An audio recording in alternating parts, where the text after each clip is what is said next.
Hello what's up, कैसे हैं आप सब। दोस्तों, हम अभी आपके साथ इस वीडियो में शेयर करने वाले हैं सर इंटर ऑडिट का certified copy analysis.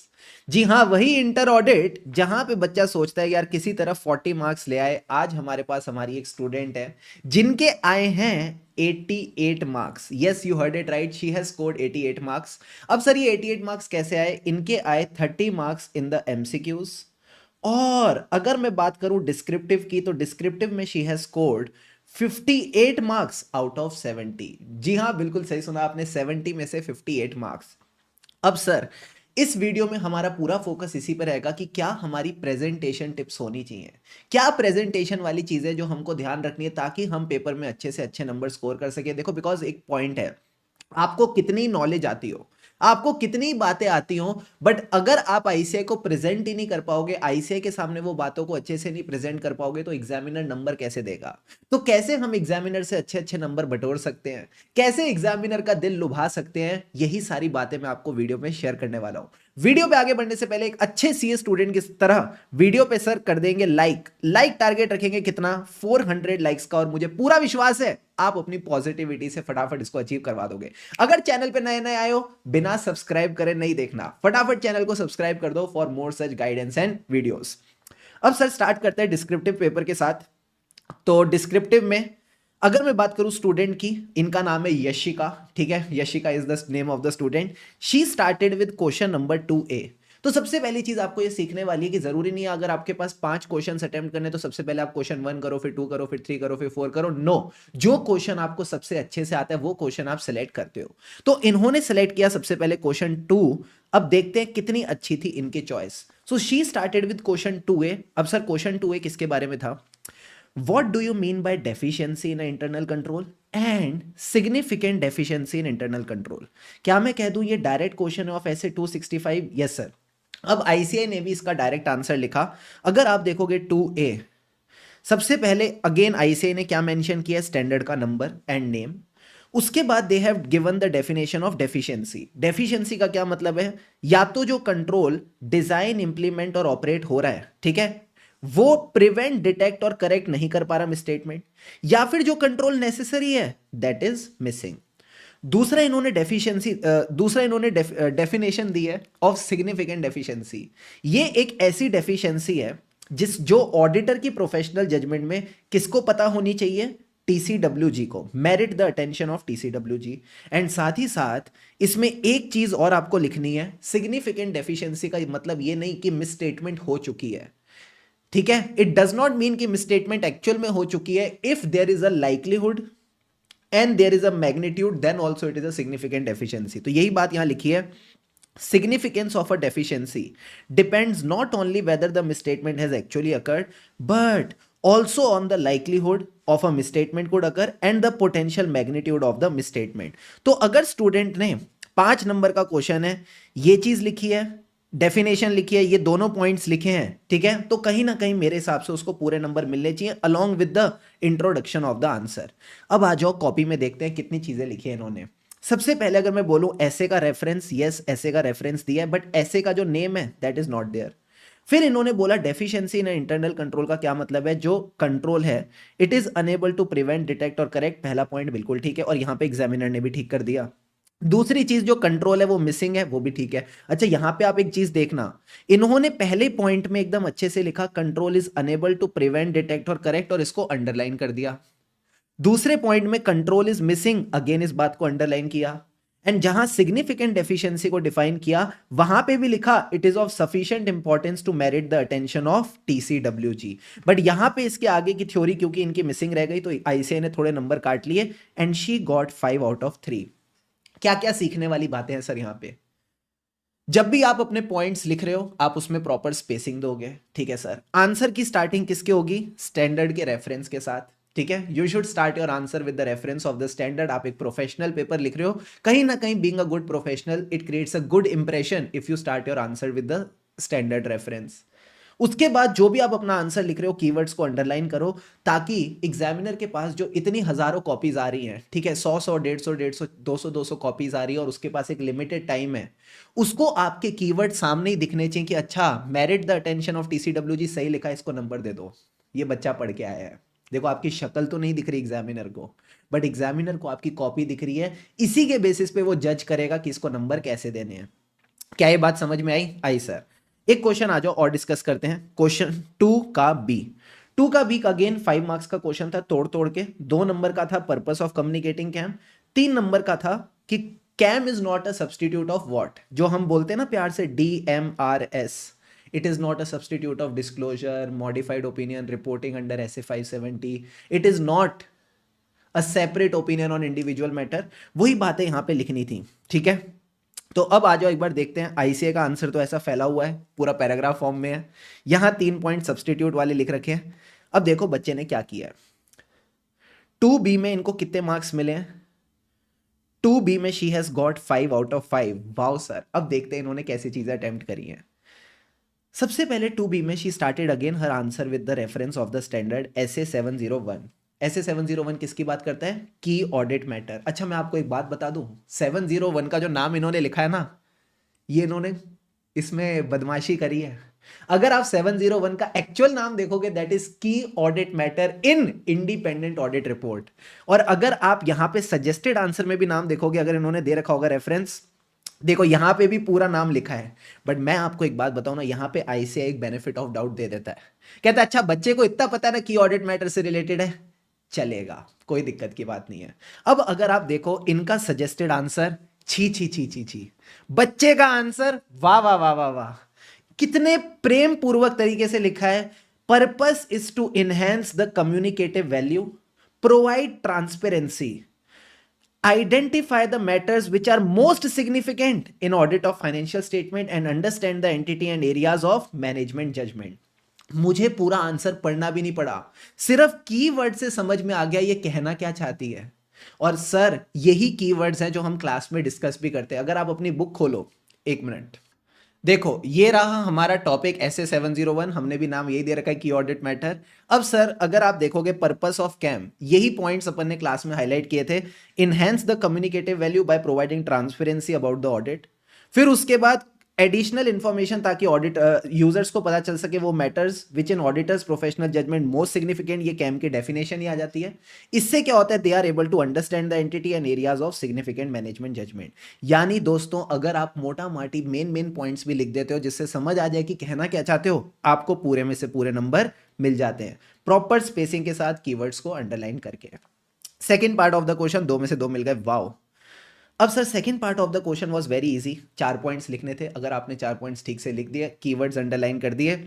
It is not a substitute of DMRS, disclosure in the financial statement as per applicable FRF, modified opinion as per SA 705, reporting as per SA 570 जहां मुर्ग para की बात करते हो, material uncertainty related to going concern, and not a separate opinion on individual matters.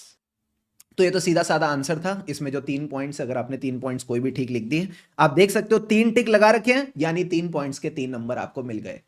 एक और चीज सीखने वाली, क्या इन्होंने पूरा का पूरा ऐसे पेज भर रखा है? नहीं सर, आराम से स्पेसिंग दे दे के प्यारी प्यारी अपने 3 रेलिवेंट पॉइंट लिखे। और मैं बताऊं इस चीज के तो नंबर भी नहीं मिले। जहां एग्जामिनर को पहले 3 पॉइंट दिख गए 3 लाइन में, उसने 3 नंबर दे दिए। तो भैया एक बात अगेन आप यहां पे सीख के जाओ, क्वालिटी मैटर्स ओवर क्वांटिटी। जो आपके आंसर की क्वालिटी है, अगर आपने ठीक ठाक सही लिख के दे दी, आपको नंबर मिलेंगे, कोई नहीं रोक सकता। Deal done done sir. Question number 2B से भी हमने काफी कुछ सीखा। अभी तक हमने काफी अच्छी अच्छी चीजें सीख ली हैं। अब आ जाओ 2C पे। 2C सर क्या कहता है? 2C सिंपल सी बात है, ये कहता है CA स्टूडेंट, अच्छा ये मिसलीडिंग वाला है। You are required to state some of the aspects to be examined by the auditor to ensure financial statements are not misleading। अगर अभी तक आप क्वेश्चन नहीं पहचान पाए तो मैं बता दूं, चैप्टर नंबर 1 का क्वेश्चन है, ठीक है सर। मिसलीडिंग से याद आ जाना चाहिए क्या? प्रियंका चोपड़ा, ठीक है। अब प्रियंका चोपड़ा वाले पॉइंट्स क्या थे सर? बड़े सिंपल पॉइंट थे। तूने मारी एंट्रियां, दिल में बजी घंटियां, 3 पॉइंट एंट्री वाले। एंड फिर क्लियरली कंफर्म कर लो कि वो ट्रू एंड फेयर है कि नहीं। अब आ जाओ देखते हैं इन्होंने क्या 4 पॉइंट्स ठीक लिखे कि नहीं। अगेन सबसे पहले एंट्री वाले points, accounts are drawn with respect to entries in the books of accounts. Entries are supported by sufficient and appropriate evidence. None of the entries is omitted in the books of accounts. Information is clear, unambiguous. Conform मतलब financials are in conformity with the accounting standards. True and fair picture मतलब financial statements give a true and fair picture of their operational results and assets and liabilities. इन्होंने कहीं ना कहीं सारे points लिखे, but क्या sir सारे points लिखने की जरूरत थी? नो। अगेन आप देख सकते हो 1 2 3 4 4 टिक्के लगे हुए, यानी 4 पॉइंट्स लिखने थे कोई भी, और अगर आपने 4 पॉइंट्स अच्छे से लिख दिए आपको मिल जाते हैं 4 में से 4। और इस क्वेश्चन में सर इनकी बहुत अच्छी चॉइस थी। मैंने कहा क्यों? 14 में से 12 नंबर इनको मिल गए, 14 में से 12 नंबर एज इट इज इनको मिल गए। इवन अगर आप मार्क इनका आईसीआई का सजेस्टेड आंसर देखोगे उससे भी चीजें मैच हो जाएंगी। यही के यही पॉइंट्स आईसीआई ने सजेस्टेड आंसर में भी दे रखे हैं। ठीक है, तो अगर आप प्रॉपरली नोट्स को कवर कर रहे हो, आईसीआई की लैंग्वेज आप पॉइंट्स में अच्छे से लिख रहे हो, कीवर्ड्स को आप अंडरलाइन कर रहे हो, कोई दिक्कत की बात नहीं है। आप भी 5 में से 5 4 में से 4 स्कोर कर सकते हो। क्या ये बेसिक लर्निंग सबको क्लियर है? क्लियर है सर। अब सर थोड़ा सा और आगे बढ़ेंगे। ये इन्होंने सबसे पहला क्वेश्चन अटेम्प्ट किया, इसके बाद इन्होंने अटेम्प्ट किया क्वेश्चन नंबर 3। अच्छा आपने एक चीज और देखी होगी, अगर इन्होंने क्वेश्चन 2 किया है तो उसका ए बी सी तीनों इन्होंने साथ में करे। कई बच्चे बहुत बड़ी गलती करते हैं, 2 का ए कभी कर रहे हैं, फिर 3 का बी कर रहे हैं, फिर 4 का सी कर रहे हैं। अरे पागल हो क्या? क्यों खिचड़ी बना रहे हो? क्यों एग्जामिनर के लिए और फ्रस्ट्रेशन बढ़ा रहे हो, उसका एंगर बढ़ा रहे हो? एग्जामिनर का मूड खराब हुआ ना भैया, रिजल्ट खराब कर देता है बंदा। ठीक है, तो हमको एग्जामिनर का मूड एकदम अच्छा रखना है, हमको एग्जामिनर को एकदम खुश रखना है। आप ऐसा मानो, ठीक है, आप एक शेफ हो, एग्जामिनर आपका कस्टमर है। जितना अच्छे से आप डिश को प्रेजेंट करके दोगे उतना कस्टमर खुश रहेगा, मजा आएगा। तो आपने क्या करना है? आंसर नीट रखना है, 2 पॉइंट्स के बीच में प्रॉपर स्पेसिंग छोड़नी है, जितने कीवर्ड्स हैं उनको अंडरलाइन करना है, and all the parts of the question should be done together. क्या ये पॉइंट क्लियर है? Yes sir. अब आ जाओ अगले क्वेश्चन पे डिस्कशन स्टार्ट करते हैं। Question 3A first. अब क्वेश्चन 3 देखते हैं कि क्या था, कैसे था। सर ये तो बड़ा अगेन डायरेक्ट क्वेश्चन था, ये आपसे सीधा सीधा पूछता है आईएफसी जो रिपोर्टिंग होती है उसकी लिमिट्स बता दो। तो आईएफसी रिपोर्टिंग की लिमिट्स बड़ी सिंपल है, that it is applicable to every company except certain companies. कौन कौन सी? 1% company, small company, private company, जिसकी हमने लिमिट्स पढ़ी है 25 करोड़ 50 करोड़। ठीक है, तो अगर आपकी जो टर्नओवर है, ठीक है, it is less than 50 crore and borrowings are less than 25 crore, तो कहीं ना कहीं आप पे ये चीज लगेगी। तो अगेन ये 2 पॉइंट्स आईसीआई को देखने थे, उसने 2 में से 2 दे दिए। फिर उसके बाद second point was related to CARO, and CARO में भी स्पेसिफिकली इन्होंने पूछा था प्राइवेट लिमिटेड कंपनी। तो प्राइवेट लिमिटेड कंपनी में 3 कंडीशन होती हैं कि ना तो कि it should not be the holding or subsidiary of any public company. ठीक है, I hope she has written this point. It is not a holding or subsidiary of a public company and it has satisfied 3 condition. अगर 3 condition satisfy करती है तो इसके ऊपर कारो नहीं लगेगा। सर 3 कंडीशंस क्या थी? 1 1 10। 1 1 10 का क्या मतलब है? जो paid up share capital and reserves and surplus है that is up to 1 crore. Borrowings during the whole financial year, ठीक है, from any bank or financial institution they were up to 1 crore. ठीक है सर, लिखा है ना, during the whole financial year. And revenue as per schedule 3 including discontinued operations is up to 10 crore. तो अगर आपके तीनों पॉइंट सही है तो आई थिंक 3 नंबर मिल गए, और इनको भी 3 में से 3 मिल गए, और 5 out of 5। Easy PG PG sir. Sir अब लग रहा है यार ऑडिट में तो बढ़िया नंबर आ सकते हैं। अभी तो आओ मेरे साथ 3 के बी पे चलते हैं। Factors that make it appropriate to revise the terms of audit engagement. ये अगेन आपका ऐसे 210 का डायरेक्ट क्वेश्चन है। ठीक है, तो ऐसे 210 का ये डायरेक्ट क्वेश्चन है, जहां हम क्या बोलते हैं सर? धंधा बदल गया, धंधा चलाने वाले बदल गए, धंधे के ओनर बदल गए। ठीक है, या फिर there is a misunderstanding in the objective and scope of audit, या बाकी टर्म्स ऑफ एंगेजमेंट रिवाइज हो गए। उसके अलावा भी 3 पॉइंट और थे, लॉ रेगुलेशन बदल गया, एफआरएफ बदल गया, या रिपोर्टिंग रिक्वायरमेंट चेंज हो गई। तो क्योंकि 5 नंबर का क्वेश्चन है तो मेरा ये मानना है 5 पॉइंट लिखो, 5 नंबर मिलेंगे। तो अब देखते क्या इन्होंने 5 पॉइंट लिखे। सबसे पहला point, significant change in nature and size of business, सही है। धंधा बदल गया, ओनर बदल गए, मैनेजमेंट बदल गई, सीनियर मैनेजमेंट, बिल्कुल सही है सर। फिर change in the law regulation, change in the reporting requirement, applicable FRF, ये भी सही है। बट अगेन आप देखोगे इन्होंने बहुत सारे पॉइंट्स लिख दिए, सारे पॉइंट्स लिखने की अगेन जरूरत नहीं है। 1 2 3 4 5 टिक्के लगे हुए हैं, अगर 5 पॉइंट सही तो 5 में से 5 मिल जाते हैं। फिर भी आप सेफ्टी के लिए 6 पॉइंट्स लिख सकते हो, कोई दिक्कत की बात नहीं अगर आपको कॉन्फिडेंस है। तो अगेन आप देख सकते हो 5 out of 5 she has got. यही सेम टू सेम चीज मुझे जितना आइडिया है आपके यहाँ पे सजेस्टेड में भी मिल जाएगी। अब सर एक अच्छी चीज मैं आपको बता देता हूं, क्या नहीं दिया है इन्होंने, स्टैंडर्ड का रेफरेंस दिया है, बट आईसीआई ने ना स्टैंडर्ड के मार्क्स नहीं दिए हैं। आप एक चीज देखोगे, इसके कोई मार्क्स नहीं है, जो टिक्के लगे हुए हैं वो नीचे लगे हुए हैं, स्टैंडर्ड के कोई देख भी नहीं रहा वहां पे। So again I will say for my cutie students, cutie inter stars, अगर ऐसे का नेम नहीं आता तो क्या चिंता करने की बात है? मैंने कहा कोई चिंता करने की बात नहीं है, आता है तो लिख दो, अच्छा इंप्रेशन पड़ेगा, नहीं आता तो घबराने की बात नहीं है, जो 4-5 पॉइंट आते हैं वो लिखो, उसके नंबर आपको मिल जाएंगे। Got it sir. अब आ जाओ इसके अगले पॉइंट पे। This was regarding a new concept that was tested by Asia this time, take out finance. This was covered in our notes, कहीं ना कहीं हमने नोट्स में भी कवर कर रखा था, क्लास में भी कवर कर रखा था, बट हाँ एक बात है कि अगर कोई बदमाश बच्चा सिर्फ क्वेश्चन बैंक करके गया होगा, नोट्स नहीं पढ़ के गया होगा, तो थोड़ी थोड़ी दिक्कत आई होगी। सो टेक आउट फाइनेंस की इन्होंने थ्योरी यहां पे पूछी थी 4 मार्क्स के लिए, ज्यादा इन्होंने परेशान भी नहीं किया। अब सर टेक आउट फाइनेंस में देखते हैं बच्चे के कितने नंबर आए हैं। टेक आउट फाइनेंस का सबसे पहले मतलब पूछा था, it is a long term finance, ठीक है, जहां पर्टिकुलर डेट पे, या फिर सीपीसी। सीपीसी का क्या मतलब था? Criteria for project completion. अगर ये दोनों चीजों में से कुछ भी हो जाता है तो आपको फाइनेंस मिल जाता है, ठीक है। जो बाद में लोन मिलता है, it replace the earlier loan. फिर इसके बाद इन्होंने आपसे पूछे objective, expand the source of finance, boost the availability, asset liability mismatch को ये डील करता है, ठीक है।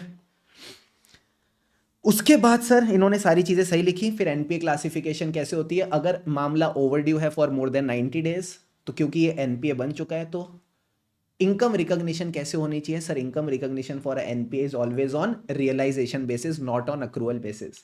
तो इन्होंने यहाँ पे बिल्कुल सही लिखा, income should be recognised on realisation basis. Again आप देख सकते हो अंडरलाइन कर रखा है। तो वापस भैया इनको मिल गए 4 में से 4। क्यों? क्योंकि सारे पॉइंट सही है, all the points are correct and she got 14 out of 14। आप लड़की की क्वेश्चन सिलेक्शन देखो कितनी अच्छी है, आप बच्चे की क्वेश्चन सिलेक्शन देखो कितनी अच्छी है। अगेन 14 आउट ऑफ 14 मिल गए and then she has scored very well. Again आप देख सकते हो कोई पेजेस नहीं भर रखे, एक पेज के अंदर मोटा माटी आंसर लिख दिया और पूरे पूरे नंबर आईसीआई दे रहा है। Deal done, done sir. अब आ जाओ नेक्स्ट क्वेश्चन पे चलते हैं। क्वेश्चन, अच्छा इन्होंने क्या करा है वो देखना पड़ेगा ना। क्वेश्चन नंबर 1, अब जो कंपलसरी क्वेश्चन होता है आ जाओ उसके पास चलते हैं। यहां से मैं आपको एक और अच्छी चीज भी सिखाऊंगा, क्वेश्चन 1 पे ध्यान देना।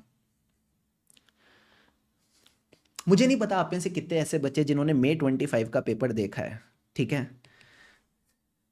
अगर देखा है तो वेरी गुड, नहीं देखा तो मैं बता देता हूं, जो May 25 का कंपलसरी क्वेश्चन 1A था, वही September 25 का कंपलसरी क्वेश्चन 1A आया है।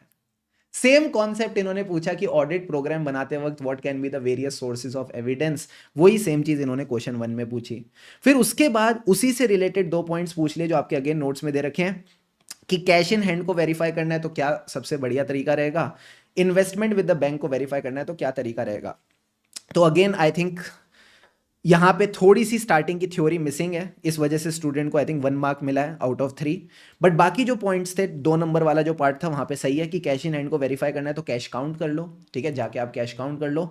इन्वेस्टमेंट्स विद द बैंक को वेरीफाई करना है तो आप बैंक से कंफर्मेशन ले सकते हो, बैंक का सर्टिफिकेट ले सकते हो। तो यहाँ पे आराम से 5 में से 3 मिल गए। 2 नंबर क्यों कट गए सर? 2 नंबर इसलिए कट गए क्योंकि जो स्टार्टिंग में आईसीआई ने थ्योरी लिखी है ना, ये सारी थ्योरी शायद से स्टूडेंट ने अवॉइड करी। स्टूडेंट ने अपना आंसर स्टार्ट किया यहाँ से, इन पॉइंट से। तो अगर आपने पॉइंट्स ऊपर वाले मिस करे तो ऑब्वियसली थोड़े नंबर कट सकते हैं, but again 3 out of 5 is a good score. अब आ जाओ सेकंड पॉइंट पे। सेकंड पार्ट जो था क्वेश्चन का, question 1B, this was again a direct question. Sir direct question कहां से? ये क्वेश्चन था आपका ऐसे 315। ये आपसे पूछता है how the auditor can identify and assess the risk of material misstatement, explain in line with relevant standard on auditing. तो आपसे सिंपल क्वेश्चन पूछा गया है, just give me a moment. अच्छा यहाँ पे इस क्वेश्चन पे आने से पहले मैं बताना चाहूंगा, यहाँ पे बच्चे की दाद भी देनी पड़ेगी, ठीक है, कि भैया अगर कोई टॉपिक पहले आया तो उसको इग्नोर नहीं किया, उसको निग्लेक्ट नहीं किया, उसको भी अच्छे से कवर किया। तो अगर आप अपनी बुक भी रेफर करोगे, ठीक है, नोट्स में, तो आपको चैप्टर नंबर 2 के ऑडिट प्लानिंग के एंड में पूरा एक टॉपिक मिल जाता है, ऑडिट प्रोग्राम वाला। I just show you. Yes तो ये वाला एक पूरा का पूरा पार्ट मिल जाता है जहाँ पे वो बात करते हैं audit programme design to provide audit evidence, वही जो थ्योरी आईसीए ने लिख रखी है यहाँ पे दे रखी है।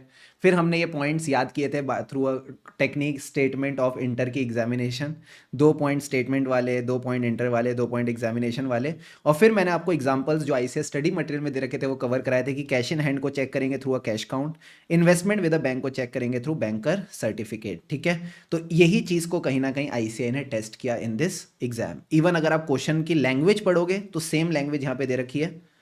He was going through a topic on audit programme that it is design to provide the most appropriate evidence. What type of evidence will the auditor look into as the most appropriate evidence, तो वही same to same चीज़ यहाँ पे दे रखी है कि भैया most appropriate जो एविडेंस है, ठीक है, बेस्ट एविडेंस जो होता है वो आप डिसाइड करते हो on the basis of knowledge and experience. ठीक है, प्राइमरी टास्क हमारा यही होता है when you are drawing the programme कि आप डिसाइड करो क्या प्रोसीजर्स हैं, उन प्रोसीजर पे क्या एविडेंस है जो रीजनेबली अवेलेबल है फॉर ईच ट्रांजेक्शन, एंड उसके बेसिस पे you do the decisions and all. So क्यों ना कहीं आप ऐसा भी कह सकते हो थोड़ा ज़्यादा थ्योरेटिकल क्वेश्चन था, तो उसके बाद भी जितना आपको आता है, ठीक है, मैं ऐसा कहता हूँ कि भैया हमको 100 में से 100 थोड़ी लाने हैं, ठीक है, जितना आते है उतना अच्छे से करके आओ। तो जितना स्टूडेंट को आता था I think she has done it very well and that's why she has been able to score really really good marks. और ऐसा क्वेश्चन उन्होंने सबसे पहले अटेम्प्ट भी नहीं किया, जो थोड़ी अजीब सी चीज़ थी उसको कहीं ना कहीं बाद के लिए रखा। अब आ जाओ नेक्स्ट क्वेश्चन पे चलते हैं, क्वेश्चन नंबर 1 का भी I think it was a fairly easy question, direct question है कि आप कैसे आइडेंटिफाई और असेस करोगे रोमम। तो ये आपके chapter number 4 RAIC risk assessment internal control का क्वेश्चन है, जहाँ पे हम 4 स्टेप्स की बात करते हैं। आई थिंक यही बात आईसीए ने भी लिख रखी है। Identify the risk, assess the risk, relate the risk with WCGW, what can go wrong, ठीक है, and the relevant control, and आखिरी में consider the likelihood and magnitude of a material misstatement. तो यही 4 पॉइंट्स मेनली आने चाहिए। अब इन बदमाशों ने क्या किया ना, आंसर बनाते वक्त बहुत ज़्यादा फालतू की थ्योरी लिख दी है स्टार्टिंग में। ठीक है, अब ये देखते हैं कि स्टूडेंट ने ये चीज़ लिखी है कि नहीं, ये जानने वाली बात है। तो स्टूडेंट ने भी मेरी तरह काम किया है, ठीक है, यही चारों पॉइंट्स लिखे हैं पहले जो हमने 4 पॉइंट डिस्कस किए। Identify the risk, assess the risk, relate the risk with what can go wrong, and then consider the likelihood and magnitude of the material misstatement. और स्टूडेंट को 5 में से 3 नंबर मिल गए। ठीक है, बट सर ये कौन सी चीज है जो ये एक्सपेक्ट कर रहे थे, ये चाह रहे थे कि आप बताओ जो हम risk of material misstatement assess करते हैं वो 2 लेवल पे करते हैं, financial statement level, assertion level. ओ ठीक है, फिर उसके बाद आप कहीं ना कहीं ये 4 पॉइंट्स लिखो।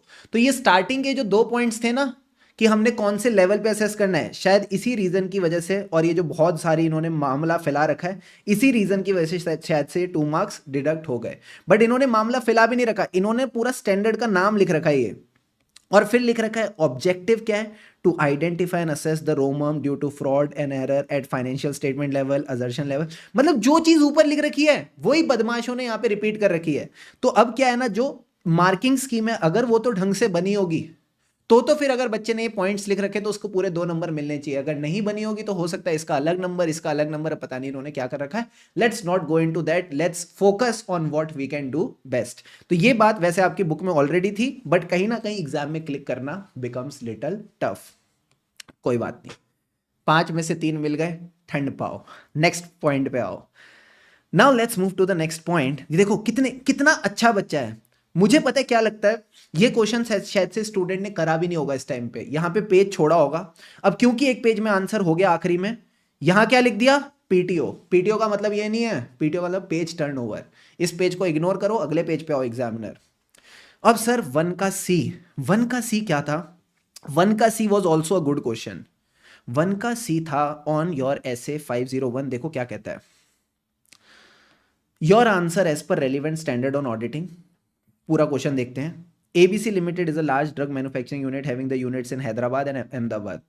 Management has nominated an expert team of different functions of organization to do the year-end verification of inventory. Verification of inventory से ही पता चल रहा है essay 501. Auditors also as a part of audit verification wanted to attend the inventory verification at all the locations because they were considered material. अब Hyderabad unit पे क्या हुआ, due to administrative reason management ने इन्वेंट्री काउंट करा on 15 March. Date क्या थी financials की, 31 मार्च। Management कब कर रहा है, 15 मार्च। तो जो हम ऐसे 501 में बोलते हैं ना मसाला नंबर 1, जहां पे आपको ऑडिट प्रोसीजर करने पड़ते हैं ऑन द इंटरवीनिंग ट्रांजैक्शंस, उन ऑडिट प्रोसीजर्स को करते वक्त 3 मैटर्स कंसीडर करने पड़ते हैं, RRR, सर ये RRR क्या था? Records are properly adjusted, reliability of records, reason for difference between the physical count and actual and the books of accounts. तो वो सारे पॉइंट्स यहां पे आने थे। फिर सेकंड पॉइंट कहता है management has taken up the inventory verification as planned on 31 March 25 Ahmedabad के लिए, but there were some local disturbances in the Ahmedabad in the last week of March whereby auditor cancelled the plan of inventory verification. अब sir यहाँ पे दो cases बन सकते हैं, या तो ऑडिटर ऑल्टरनेट डेट पे आएगा तो अगेन उसको प्रोसीजर करने ऑन द इंटरवीनिंग ट्रांजैक्शंस, या फिर आप बोल सकते हो this is a case of impracticability, और अगर इम्प्रैक्टिकेबिलिटी है तो वो करेगा ऑल्टरनेट ऑडिट प्रोसीजर्स। अब देखते हैं स्टूडेंट ने इन चीजों को कैसे एनालाइज किया है, लेट्स अंडरस्टैंड। इन्होंने स्टैंडर्ड सही पहचाना, ऐसे 501, इन्वेंट्री वाली बात भी सही करी, count at a date other than date of financial statement, तो यही देखना होता है changes between the date, count date and financial statement properly recorded. फिर उसके बाद प्रोसीजर्स को परफॉर्म करते हुए तीन चीजें करनी है, records are properly adjusted, reliability of records, difference between the physical count and inventory records. तो वही जो RRR वाली बात हम कर रहे थे वो सही पॉइंट्स इन्होंने यहां पे लिखे हैं। फिर उसके बाद second part of the question जो है वहां पे इन्होंने दूसरा केस पहचान लिया कि it is done on a alternate date, तो we will do the procedures on intervening transaction. कौन सी चीज रह गई? इम्प्रैक्टिकेबिलिटी वाली, इम्प्रैक्टिकेबिलिटी वाला पॉइंट रह गया, एंड शायद उसी रीजन की वजह से थोड़े मार्क्स कट गए। 4 में से इनको 2 नंबर मिल गए, 2 नंबर वही है, इम्प्रैक्टिकेबिलिटी वाले कट गए। कोई दिक्कत की बात नहीं है, still I feel it is a good score. First question में शी गॉट 14 में से 8 मार्क्स, ठीक है, 8 मार्क्स आउट ऑफ 14। अब सर आप एक चीज देख सकते हो, गलतियां करने के बावजूद she has managed 88 marks out of 100। क्यों? भले ही थोड़े क्वेश्चंस नए दिखे, भले ही थोड़े डिफरेंट क्वेश्चंस दिखे, but she must have maintained हर काम। मैं शी इसलिए बोल रहा हूं क्योंकि स्टूडेंट का नाम यशिका है।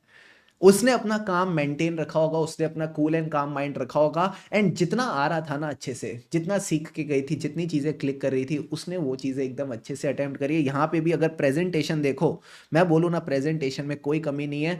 कीवर्ड्स को अंडरलाइन किया, records properly adjusted, reliability of records, reason for difference between the count and accounting records, everything has been mentioned properly.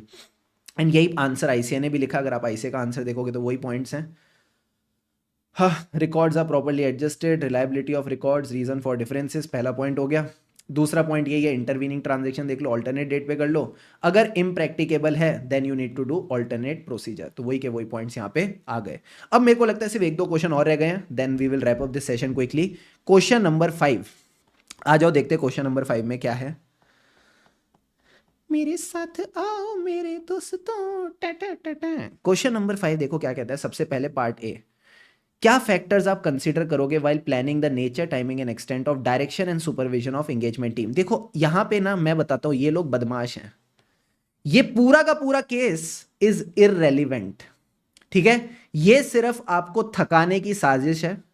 चाहते हैं कि आप ये पूरा केस पढ़ो और थक जाओ। डायरेक्ट क्वेश्चन है, सेम क्वेश्चन आपको क्वेश्चन बैंक में मिलेगा, नोट्स में मिलेगा। सर क्या क्या फैक्टर्स होते हैं? तो 4 फैक्टर्स होते हैं। सबसे पहले हम कहते हैं, आप देखो, entity, psycho entity, size and complexity of entity. Entity के अंदर फिर हम क्या देखते हैं? एरिया, कौन सा एरिया ऑफ ऑडिट है, फिर उस एरिया की risk of material misstatement, and साथ ही साथ आप देखते हो एंगेजमेंट टीम कैसी है। तो वही आ गए, size and complexity of entity, entity का एरिया, एरिया की रिस्क ऑफ मटेरियल मिसस्टेटमेंट, और उस एरिया में जो लोग आपके नीचे काम कर रहे हैं उनकी कॉम्पिटेंस एंड केपेबिलिटी, ठीक है। तो क्योंकि ये क्वेश्चन आई थिंक आपका 3 नंबर का है, तो कोई भी 3 पॉइंट्स अगर आप लिखोगे तो 3 नंबर मिल जाने चाहिए।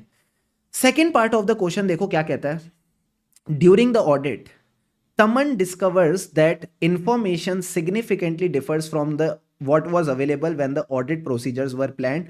What must she do? ये कह रहा है ऑडिट करते करते इंफॉर्मेशन सिग्निफिकेंटली डिफरेंट मिल गई। अब ऐसे केस में ऑडिटर क्या करे? Just give me a moment, मैं शायद आपको कुछ अच्छा दिखा सकता हूं। एक बार ये क्वेश्चन नंबर 2 देखना, whether auditor can change the planning decisions during the audit, ठीक है, if yes what are those reasons. एक बार मेरे साथ चारों रीजंस पढ़ोगे कि प्लान क्यों चेंज हो सकता है। Sir, due to some unexpected event, change in condition, audit evidence from audit procedure. उसमें भी ये सर क्या है, ये वाला पॉइंट अगर आप देखो सीधा third point, information that comes to auditor attention differs significantly from the information which was available when auditor plan the procedure. यानी यहां पे चेंज इन प्लान वाला थ्योरी आएगी, चेंज इन प्लान की बात हो रही है। यस और नो? यस। सर ये क्वेश्चन कहां का है, पढ़ो, CA inter audit MTP September 25 new questions. जो आईसीआई ने सितंबर 25 का एमटीपी दिया था उसमें ऑलरेडी इन लोगों ने कॉन्सेप्ट चेक किया था of change in planning decisions. And अगर आप यहां पे सजेस्टेड आंसर देखोगे तो वही लिखा होगा, कुछ नया क्या ही लिख लेंगे ये लोग, कि सिग्निफिकेंटली डिफरेंट इंफॉर्मेशन मिलती है देन इनिशियली प्लान, आपको अपडेट एंड चेंज करनी है स्ट्रेटेजी प्लान। वही थ्योरी लिखनी है which talks about change in plan and strategy. देख के बहुत ही गंदा लग रहा होगा answer, but for those who are the class students they know हम प्रॉपर्ली इसको पॉइंट वाइज फॉर्मेट में कवर करते हैं। वैसे ही आपने इन पॉइंट्स को कवर करना था and this was asked for your 2 marks. कुछ नया नहीं पूछा, जो एमटीपी में था वही उसी के ऊपर क्वेश्चन आपको एग्जाम में दे दिया। दैट्स इट, ठीक है। So this was it, let's see how the student has attempted. इन्होंने भी चारों पॉइंट्स लेके, आप देख सकते हो 3 टिक्स हैं, अगेन 3 पॉइंट सही है तो 3 नंबर मिलेंगे। उसके बाद के जो बाकी 2 नंबर है वो पूरे सही है, क्योंकि अगेन ये चीज की हम पूरी रिटर्न प्रैक्टिस क्लास में करते हैं। तो सबसे पहले क्या होता है, ऑडिटर मॉडिफाई करता है स्ट्रेटेजी प्लान। प्लान क्यों मॉडिफाई कर रहा है? Because of the nature, timing and extent of procedure. वो क्यों वेरीफाई कर रहा है? Because of revised risk of material statement. अब रिस्क रिवाइज क्यों हुई सर? क्योंकि एक ऐसी इंफॉर्मेशन मिली that was significantly different from the information जब हमने चीजें प्लान की थी।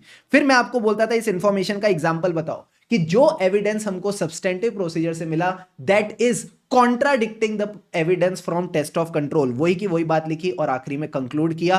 क्या प्यारा आंसर लिखा और 2 में से 2 नंबर मिल गए। Deal done? Done sir. अब आ जाओ नेक्स्ट क्वेश्चन पे चलते हैं। क्वेश्चन 5 का बी।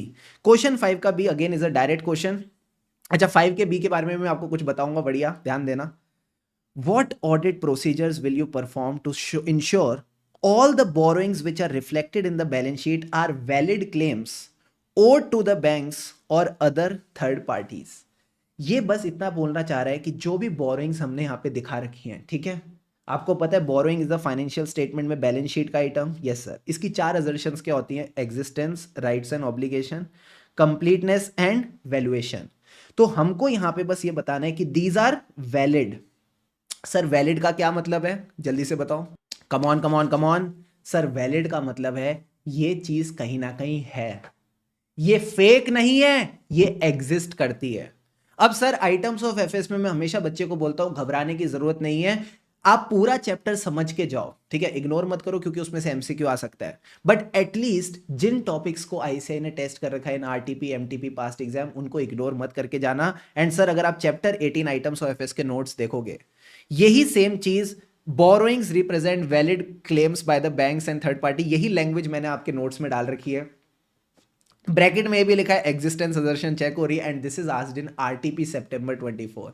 तो जो भी आपकी रिसेंट आरटीपी एमटीपीज है, मैं हमेशा कहता हूं कम से कम भैया मई 24 से लेके आपके एग्जाम तक जितनी भी आरटीपी एमटीपी में क्वेश्चंस आए हैं, ठीक है, पास्ट एग्जाम्स में क्वेश्चंस आए हैं, मुश्किल से भैया कितने टॉपिक होंगे? 10-15 टॉपिक्स होंगे। इनको तो बिल्कुल कंजूसी मत करो, इनको तो एकदम अच्छे से करके जाओ, इनके एग्जाम में रिपीट होने के चांसेस हमेशा होते हैं। और मैंने जो आपको इंपॉर्टेंट लिस्ट दी थी आइटम्स ऑफ एफएस की, उसमें भी मैंने टॉपिक डाल के दिया था, ठीक है। तो ये चीज अगेन एग्जाम में आ गई 5 मार्क्स की। अगेन अगर आपने 5 पॉइंट ठीक लिखे हैं तो 5 नंबर मिलने चाहिए। एक बार आ जाओ स्टूडेंट का देख लेते हैं। स्टूडेंट को भी अगेन इन्होंने 5 टिक्के लगा रखे हैं, तो because of the 5 points she has also scored 5 out of 5। Items of FS की लर्निंग भी क्लियर है। Last point is duty regarding the audit of LLP, 4 marks. So I think LLP वाला पॉइंट भी डायरेक्ट क्वेश्चन है। आप बात करते हो एंगेजमेंट लेटर की, मिनट्स बुक की, ठीक है, एलएलपी एग्रीमेंट की, उसमें से आपने 3-4 पॉइंट लिख दिए, रिपोर्टिंग के 2-3 पॉइंट लिख दिए। अगेन अगर आपके कोई 4 पॉइंट सही हैं तो 4 आउट ऑफ 4 मिल जाते हैं। Again she has scored 4 out of 4 direct question. Awesome. I think इससे साथ हमारा गेम कंप्लीट है। लास्ट क्वेश्चन आ जाता है क्वेश्चन नंबर 6A। तो अब देखते हैं क्वेश्चन 6 में इन्होंने कितना अच्छा क्वेश्चन नंबर 5 में कितने मिले? 14 में से 14। वाह क्या सिलेक्शन है। अब सर लास्ट में हमारे पास आ जाता है क्वेश्चन 6। देखते हैं क्वेश्चन 6 में इन्होंने कैसा परफॉर्म किया। Question 6 was, I definitely agree, it was a little out of the box question. इसका पहला part out of the box था। पहला पार्ट ये पूछता है, बताओ यार इन्वेंट्री को लेके आपके क्या डिस्क्लोजर्स हैं इन शेड्यूल 3। तो सर ये तो अकाउंट से रिलेटेड क्वेश्चन है, बट अगेन ये आइटम्स ऑफ एफएस में आपको मिलता है। अगर आप आइटम्स ऑफ एफएस के नोट्स खोलोगे और मेरे साथ इन्वेंट्री पे आओ, पीपी के बाद होगा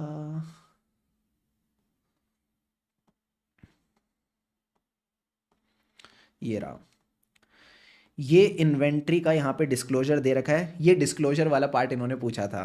तो गुड्स इन ट्रांजिट वाली चीज़ तो इन्होंने स्टडी मटेरियल में पूछ रखी है, बट ये पूरी डिस्क्लोजर वाला क्वेश्चन इन्होंने पूछ लिया कि inventory is classified as raw material, work in progress, finish goods, ठीक है। उसके बाद stock in trade, stores and spares, accounting का ज्ञान। फिर गुड्स इन ट्रांजिट को आप सेपरेटली क्लासीफाई करते हो इन दीज हेड्स, और जो भी वैल्यूएशन है वो आपको बतानी है। अब देखते हैं इन्होंने क्या क्या लिखा, मोटा मोटी जितना याद आया लिख दिया। इसमें भी 5 में से 2 नंबर मिल गए, कुछ नहीं किया, सिर्फ इन्वेंट्री के नाम लिखे हैं। जो मैन्युफैक्चरिंग एंटिटी उसके केस में क्या होगा, raw material, work in progress, finish good. जो ट्रेडिंग एंटिटी उसका स्टॉक इन ट्रेड। बस इतना लिखने के 5 में से 2 नंबर मिल गए, और क्या चाहिए। आ जाओ सर, एक और चीज और बताओ। अगला है हमारे पास 6 का bit was a question of your government audit. Government audit इन्होंने बहुत सारा पूछा था in one of the recent MTPs ऑफ May 25। तो May 25 में ऑलरेडी गवर्नमेंट ऑडिट आ चुका है, September 25 में वापस इन्होंने गवर्नमेंट ऑडिट पूछ लिया। आई स्टिल फील जनवरी के लिए गवर्नमेंट ऑडिट इज इंपॉर्टेंट, ठीक है, एंड कर लेना चाहिए, बिकॉज 2 अटेम्प्ट से लगातार पूछ रहे, तो क्या पता तीसरे अटेम्प्ट भी पूछ ले, कंसिडरिंग द ट्रेंड। अब सर गवर्नमेंट ऑडिट का डायरेक्ट क्वेश्चन है audit of stores and inventories को लेके, ठीक है। सो अगेन आपने स्टोर्स एंड इन्वेंट्रीज के बारे में डायरेक्ट 4-5 पॉइंट लिखे, तो इसके पूरे नंबर मिलने चाहिए। She has got 4 out of 5। यहाँ पे थोड़ा सा कुछ प्रिंटिंग का इशू है, let's ignore that. Last part, यहाँ तो बिल्कुल ही गेम मिल गया। एक सेकंड रुको ना, मैं एक बार इसका वापस ले लेता हूँ। हाँ जी, सिर्फ लास्ट पार्ट पे आ जाओ फटाफट, 6C। अब सर 6C किसके बारे में था, 6C was very easy question, ठीक है। यहाँ पे 2 पॉइंट्स थे, एक था option automated environment, generally automated environment कई बच्चे करके जाते हैं, कई छोड़ के जाते हैं। दूसरा ऑप्शन था वॉज रिलेटेड टू योर साफी। सर साफी का क्या मतलब है, types of threat, self interest, self review, advocacy, familiarity, intimidation, threat. कुछ नहीं करना था आपको, थ्रेड पहचानना था, वो भी किसी 4 केस में। तो ऑब्वियसली बात है ऑटोमेटेड एनवायरनमेंट से बेटर यही ऑप्शन है। तो यही चीज स्टूडेंट ने भी, कहाँ गया, यही चीज इन्होंने चूज करी। आ जाओ जल्दी से थ्रेड पहचानेंगे। Close business relationship with audit client, जहां फाइनेंशियल इंटरेस्ट वहां self interest thread.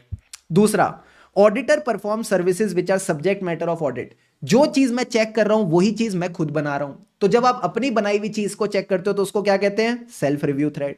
Deals with the shares and security, invest नहीं कर रहा, डील कर रहा है। तो अगर आप डील कर रहे हो, प्रमोट कर रहे हो, this is a advocacy thread. Long association with of auditor with the client, familiarity threat. And अगर आपको रोका जा रहा है from acting objectively, this is a intimidation thread. तो कोई भी आपने 4 थ्रेड पहचानने थे और उसका रीजन लिखना था। रीजन भी क्या है, मेन पॉइंट वही लिखना है कि उसकी डेफिनेशन क्या होती है। तो अगर आप देखोगे यहाँ पे इन्होंने कैसे मेंशन किया है, सबसे पहले सेल्फ रिव्यू थ्रेड मेंशन किया और उसकी डेफिनेशन लिखी, रिव्यू ऑफ जजमेंट और conclusion reached in the audit और नॉन ऑडिट एंगेजमेंट। दूसरी चीज इन्होंने यहां पे मेंशन करा, इन्होंने सेकंड पॉइंट छोड़ दिया, थर्ड पॉइंट रेफर किया, deal in the share security, advocacy threat. Advocacy का क्या मतलब होता है, प्रमोट करना, promoting the client's opinion to a point that objectivity is compromised, बिल्कुल सही है, पूरे नंबर मिल गए। फिर उसके बाद फेमिलियरिटी थ्रेड, फेमिलियरिटी थ्रेड का क्या मतलब होता है, getting sympathetic to the client, ठीक है। तो जहां आप सिंपैथेटिक हो जाते हो to clients interest, that is a familiarity threat. And last में deterred from acting objectively is intimidation threat, जहां ऑडिटर को रोका जाता है फ्रॉम एक्टिंग ऑब्जेक्टिवली। तो वही चीज जो क्वेश्चन में लिख रखी थी आंसर में लिखी, अगेन 4 में से 4 नंबर मिल गए। तो sir this was all about your certified copy analysis. मैं आपको इस वीडियो से कुछ बातें सिखाना चाहता था। अगर मैं समराइज करूं तो प्लीज ध्यान से सुनना। सबसे पहले तो अगर यहां तक वीडियो देख रहे हो, आई नो आपने बहुत कुछ चीजें सीखी। अगर सीखी है तो भैया फटाफट वीडियो को लाइक कर दो, ठीक है। नए नए चैनल पे हो तो सब्सक्राइब कर दो। अब आ जाओ क्विकली समराइज करते हैं क्या क्या सीखा, ठीक है। अगर आप चाहो तो इसको फटाफट नोट डाउन भी कर सकते हो। पहली चीज सर जो हमने सीखी वो ये थी, स्टैंडर्ड का रेफरेंस देंगे तो अच्छी बात है, अगर नहीं भी देंगे तो नंबर नहीं कटेंगे, पहली चीज। दूसरी चीज, all parts of the question should be done together. And आप क्वेश्चन की जो शफलिंग है ऊपर नीचे कर सकते हो, पहले क्वेश्चन 2 कर सकते हो, फिर क्वेश्चन 4 कर सकते हो, 3 कर सकते हो, यानी जो क्वेश्चन सबसे पहले अच्छे से आता है उसको अच्छे से करो, ठीक है सर। फिर मान लो किसी क्वेश्चन का कोई पार्ट नहीं आता, वहां पे ब्लैंक स्पेस छोड़ो और आगे बढ़ जाओ। बाद में आके उस पार्ट को कर लेना, उसके लिए आप 2-3 पेज छोड़ सकते हो, जितने में हो जाए काफी है। बाकी पेज पे लिखो पीटीओ और आगे बढ़ो। Always start a new question from a fresh page, हमेशा एक नया क्वेश्चन आप एक फ्रेश पेज से स्टार्ट करोगे, ठीक है सर। कुछ चीजें आपको हो सकता है एग्जाम में क्लिक ना करें, कुछ चीजें हो सकता है ऐसे थोड़ी आउट ऑफ द बॉक्स पूछे, घबराने की जरूरत नहीं है, हमको 100 में से 100 नहीं लाने, ठीक है। जितना आपको आता है उतना अच्छे से लिख के आओ, नीटली लिखो। जब भी कोई पॉइंट्स लिखो, 2 पॉइंट्स के बीच में प्रॉपर स्पेसिंग छोड़ो, कीवर्ड्स को अंडरलाइन करो, ठीक है। तो ये कुछ मेजर लर्निंग्स थी from this paper. I hope you enjoyed this and इसी तरह खुशी खुशी मन लगाकर पढ़ते रहें, खुशी से पढ़ेंगे तभी आगे बढ़ेंगे, and I am sure definitely आप भी एग्जाम में ऐसे ही रॉक करोगे। Keep going inter stars, see you all in the next video.